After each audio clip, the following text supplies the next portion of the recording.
দেখো কি কাণ্ড হয়ে গেছে। আমি তো বিয়ে করে নিয়ে আসছি, বউ কিন্তু আমার কোটিপতি। কি কইতেছিস তুই? এত কোটিপতি মাইয়া কেমনে রাজি হইলো তোর মতো সবজি লাগে বিয়ে হইতে? এই কথায় আছে না, লুঙ্গি খুলতে সময় লাগে, ভাগ্য বদলাইতে সময় লাগে না। নতুন বউ লইছস ঘরে নিবি না? চলো বউ, ঘরে চলো। তোর মতো সবজিওয়ালার সাথে কিসের ভালোবাসা? বউ, আমি গরিব, সবজি বিক্রি করি, তাই বলে তুমি আমার সাথে এরকম ব্যবহার করতে পারো না। চলো আমরা বাসা শুরু করি। তোর মতো একটা সবজিওয়ালার সাথে আমি করব বাসর ঘর?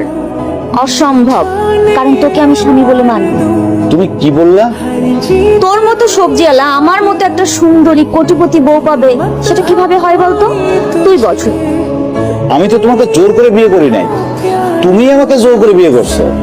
এই বিয়েটা ছিল চোখের ভুল অপারেশনের মতো, আর এই ভুলটা আমি একদমই বাড়াইতে চাই না। সো তুই আমাকে আজকেই ডিভোর্স দিবি। এই ছোট লোকের বাচ্চা, তুই থমকে আছিস কেন? ডিভোর্স দে আমাকে। বউ, আমি আল্লাহর কালেমা করে বিয়ে করছি, আমি তো তোমাকে ডিভোর্স দিতে পারবো না। সবজিওয়ালার বাচ্চা, তুই আমাকে আমার টাকা পয়সা সম্পত্তির জন্য আমাকে ডিভোর্স দিতে চাচ্ছিস না, সেটা আমি খুব ভালো করে বুঝতে পারছি। শোনো, তোমার টাকা পয়সা বিষয় সম্পত্তির উপর আমার কোনো লোভ নেই। তুমি আমার বউ, আমার এই ঘরে বউ হয়েই থাকবা, আমি কোনোভাবেই তোমাকে ডিভোর্স দিতে পারবো না। ভাবি অনেক ভালো মানুষ, দেখতে শুনতে যেমন সুন্দরী, আচার ব্যবহারে দেখলা না কোটিপতির মেয়ে হয়ে তোমার পা ধরে সালাম করলো। তোমরা তো বড় লোক মানুষ, তোমাকে রান্না বাড়ি আলাদা। আমরা তো গরিব মানুষ, অত ভালো করে রাঁধতে জানিও না, কোনোদিন খাইও না। তাই কইছিলাম তুমি যদি নিজের হাতে রাঁধো তুমিও খাইতে পারবা, আমরাও মজা করে খাইতে পারবো।